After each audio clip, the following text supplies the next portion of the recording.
Hello friends, स्वागत है आप सभी का रुद्रांश ऑनलाइन क्लासेज में। और आज हम लेकर के आए हुए हैं यूपी टेट से संबंधित सीजीपी को थ्योरी क्लास लेकर के आए हैं। इस क्लास को आप बढ़िया से देखिए और बिना स्किप किए हुए देखिए, लास्ट तक देखिए। इतना आनंद आने वाला है, आनंदमय क्लास है, बहुत ही लाजवाब क्वेश्चंस हैं। और इस क्वेश्चंस को देखिए, इसमें से 5 नंबर एकदम कंफर्म है सीजीपी से, यहाँ से हटके नहीं आएगा, कहीं ना कहीं से क्वेश्चंस यहाँ पे फंसने वाला है। चलिए क्वेश्चंस को तैयार शुरू करते हैं। देखिए, पियाजे के अनुसार ये क्वेश्चन जो है एग्जाम्स में आना ही आना है, 110% गारंटी है। जो लोग भी यूपी टेट में बैठने जा रहे हैं वो देखेंगे, 110% गारंटी है इस क्वेश्चंस को कि यहाँ से क्वेश्चंस आना ही आना है। पियाजे के अनुसार संज्ञानात्मक विकास को कितने चरण होते हैं? कितने चरण होते हैं संज्ञानात्मक विकास के? तो आंसर हो जाएगा कि संज्ञानात्मक विकास के 4 चरण होते हैं। संज्ञानात्मक विकास से 110% आप 2011 से अब तक का प्रीवियस ईयर क्वेश्चंस देख लीजिए, कहीं ना कहीं से क्वेश्चंस आया हुआ है। इस प्रश्न से 4-5 क्वेश्चंस बनते हैं, हर साल एक क्वेश्चंस आना ही आना है। तो 4 चरण होते हैं। और वो कौन कौन से चरण होते हैं? कई बार पूछता है कि वो कौन कौन से चरण होते हैं। तो वो होते हैं, पहला चरण जो है संवेदी गति चरण, 0 से कितना वर्ष? 2 वर्ष तक। देखिए यहाँ से पूछ देता है कि 0 से 2 वर्ष का जो चरण है वो किस चरण का है, तो ये संवेदी गति चरण हो जाएगा। अगला जो है दूसरा है पूर्व संक्रियात्मक, इसका आयु 2 से 7 वर्ष निर्धारित है, ठीक है। और तीसरा है ठोस संक्रियात्मक, इसका जो है 7 से 11 वर्ष कंफर्म है।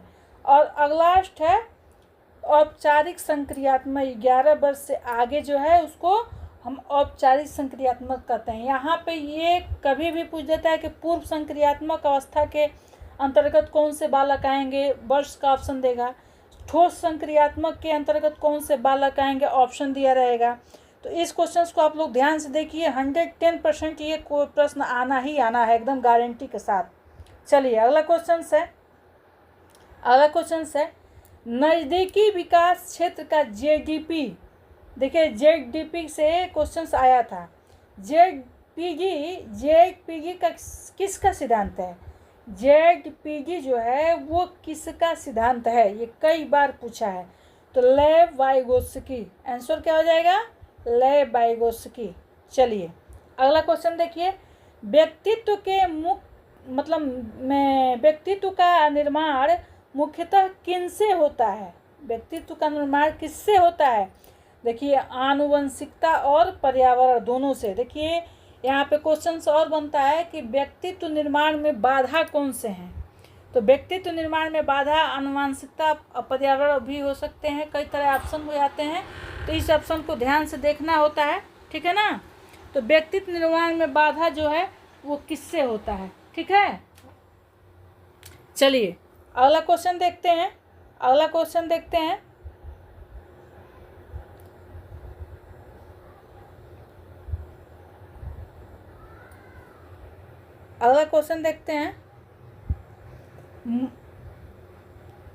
अगला क्वेश्चन है मनोसामाजिक विकास।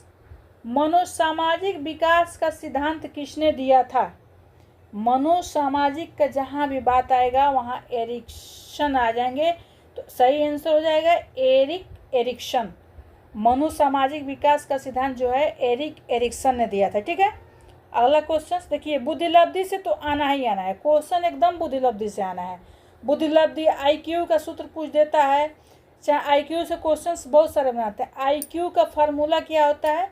तो मानसिक आयु बटे काल्पनिक आयु मानसिक आयु इक्वल टू काल्पनिक आयु बट्टा 100 होता है, इसका निकालने का सूत्र होता है। ये कई बार पूछा हुआ है, ठीक है। और औसत आयु कितनी होती है, सामान्य आयु कितनी होती है, ये भी क्वेश्चंस बनते हैं, इसको देख लीजिए। सामान्य जो है 90 से 110 तक का बच्चे आते हैं, और सामान्य से अधिक जो होते हैं वो 110 के जो ऊपर IQ वाले बच्चे जो होते हैं वो सामान्य से अधिक के आते हैं, ठीक है।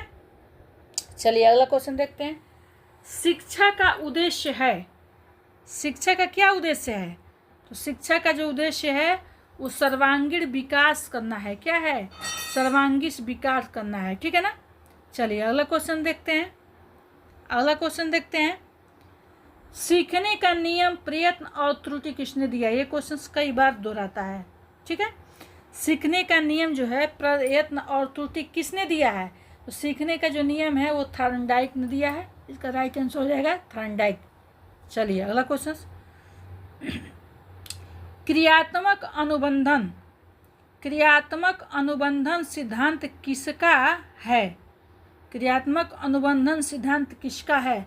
बीएफ स्किनर, बीएफ स्किनर का है। ठीक है, राइट आंसर हो जाएगा बीएफ स्किनर। अगला क्वेश्चन, बालक का प्रथम विद्यालय कौन सा है? ये क्वेश्चन कई बार पूछता है, बालक का प्रथम विद्यालय कौन है? ये बहुत ही अच्छा क्वेश्चन है। इसको देखिए तो बालक का प्रथम विद्यालय क्या होता है? परिवार होता है। और बालक की प्रथम गुरु कौन होती हैं? यहाँ से क्वेश्चन आता है तो माता होती हैं। चलिए अगला क्वेश्चन, बाल केंद्रित शिक्षा का सबसे बड़ा समर्थन कौन था? बाल केंद्रित शिक्षा का सबसे बड़ा समर्थन कौन था? जॉन ड्यूवी थे। कौन थे? जॉन ड्यूवी थे। चलिए अगला क्वेश्चन देखते हैं। अगला क्वेश्चन देखते हैं, प्रेरणा के दो प्रमुख प्रकार कौन से हैं? प्रेरणा के दो प्रमुख प्रकार कौन से हैं? तो आंसर हो जाएगा आंतरिक प्रेरणा और बाह्य प्रेरणा। प्रेरणा दो तरह से होते हैं, आंतरिक होता है और एक बाह्य होता है। आंतरिक प्रेरणा वो होता है जो आदमी मौखिक रूप से उसको व्यक्त नहीं कर पाता है, और बाह्य प्रेरणा वो होता है जो उसको आदमी मौखिक रूप से क्या करता है? व्यक्त करता है। चलिए अगला क्वेश्चन देखिए, सहपाठी समूह किस आयु में अधिक प्रभावशाली होता है? देखिए यहाँ से भी क्वेश्चन हर बार आया हुआ है। पीयर ग्रुप, सहपाठी समूह किस आयु में अधिक प्रभावशाली होता है? तो ये आपको खुद समझ में आ जाएगा कि किशोरावस्था में बच्चे क्या करते हैं? अपने सहपाठी की ओर अग्रसरित होते हैं, आकर्षित होते हैं और समूह का निर्माण करते हैं। ठीक है, चलिए अगला क्वेश्चन है, कौन सी विधि करके सीखो पर आधारित है? कौन सी विधि करके सीखो पर क्या है? आधारित है।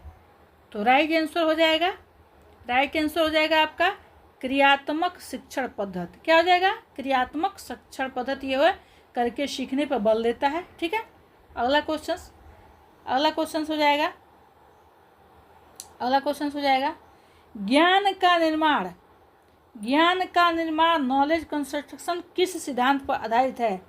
नॉलेज कंस्ट्रक्शन, ये इंग्लिश को याद करिए अपन लोग, किस सिद्धांत पर आधारित है? राइट आंसर हो जाएगा संरचनावाद। ठीक है ना। अगला क्वेश्चन, पावलोव का प्रयोग किससे संबंधित है? पावलोव का प्रयोग किससे संबंधित है? शास्त्रीय अनुबंधन से संबंधित है। राइट आंसर हो जाएगा शास्त्रीय अनुबंधन से संबंधित है। चलिए अगला क्वेश्चन, बहुबुद्धि, बहुबुद्धि सिद्धांत के प्रतिपादक कौन है या फिर किसका है? ये आता है क्वेश्चन, बहुबुद्धि के सिद्धांत के प्रतिपादक कौन है या फिर किसका है? राइट आंसर हो जाएगा हार्वर्ड गार्डनर। ठीक है ना। चलिए अगला क्वेश्चन, कौन सा कारक बच्चे के व्यवहार को सबसे अधिक प्रभावित करता है? कौन सा कारक बच्चे के व्यवहार को सबसे अधिक प्रभावित करता है? तो राइट आंसर हो जाएगा उसका वातावरण। जो वातावरण है वो बच्चे के क्या करता है? प्रभाव को प्रभावित करता है। ठीक है, अगला क्वेश्चन, अनुशासन का मुख्य उद्देश्य क्या है? देखिए कितना बढ़िया क्वेश्चन है। आपको ये क्वेश्चंस कहीं से नहीं मिलेंगे, बहुत ही मेहनत से क्वेश्चंस को उठाया गया है। आत्मनियंत्रण का विकास, अनुशासन का मुख्य उद्देश्य जो है वो आत्मनियंत्रण का विकास करना है। ठीक है, अगला क्वेश्चन है, अधिगम वक्र किसको प्रदर्शित करता है? अधिगम वक्र किसको प्रदर्शित करता है? तो सही आंसर हो जाएगा सीखने की प्रगति को। क्या करता है? सीखने की प्रगति को प्रदर्शित करता है। ठीक है, अगला क्वेश्चन, बच्चों को सीखने की गति किस प्रकार होती है? बच्चों की जो सीखने की गति होती है वो किस प्रकार होती है? देखिए बच्चों की सीखने की जो गति होती है वो धीरे धीरे और क्रमिक रूप से होती है। क्या होती है? धीरे धीरे होती है और क्रमिक रूप से होती है। ठीक है ना। चलिए अगला क्वेश्चन देखिए, बालकों में खेल किस प्रकार का अधिगम है? बालकों में खेल किस प्रकार का अधिगम है? राइट आंसर हो जाएगा प्राकृतिक अधिगम, प्राकृतिक अधिगम। अगला क्वेश्चन, स्वाभाविक प्रवृत्ति का उदाहरण क्या है? स्वाभाविक प्रवृत्ति का उदाहरण क्या है? आंसर हो जाएगा भूख लगना, डरना। ठीक है। अगला क्वेश्चन, सीखने के हस्तांतरण के कितने प्रकार हैं? तो सीखने के हस्तांतरण के कुल टोटल 3 प्रकार होते हैं, सकारात्मक, नकारात्मक और शून्य। ठीक है ना। सीखने के प्रकार के नियम हैं ये, अगर कोई व्यक्ति कुछ सिखा रहा है हमको तो हम सीख भी सकते हैं, नहीं भी सीख सकते हैं, और वहाँ 0 भी हो सकते हैं। ठीक है। अगला क्वेश्चन, आत्म अवधारणा किस आयु में अधिक विकसित होती है? तो किशोरावस्था में होती है। हम आत्मनिर्भर होते हैं किस आयु में? किशोरावस्था में। चलिए अगला क्वेश्चन, हर बच्चा विशेष है, यह विचार जो है किस शिक्षा दार्शनिक से संबंधित है? हर बच्चा विशेष है, यह विचार किस शिक्षा दार्शनिक से संबंधित है?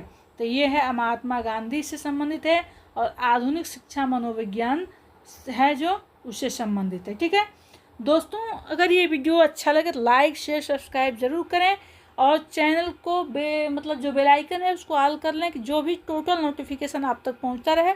धन्यवाद दोस्तों, नमस्कार, थैंक यू।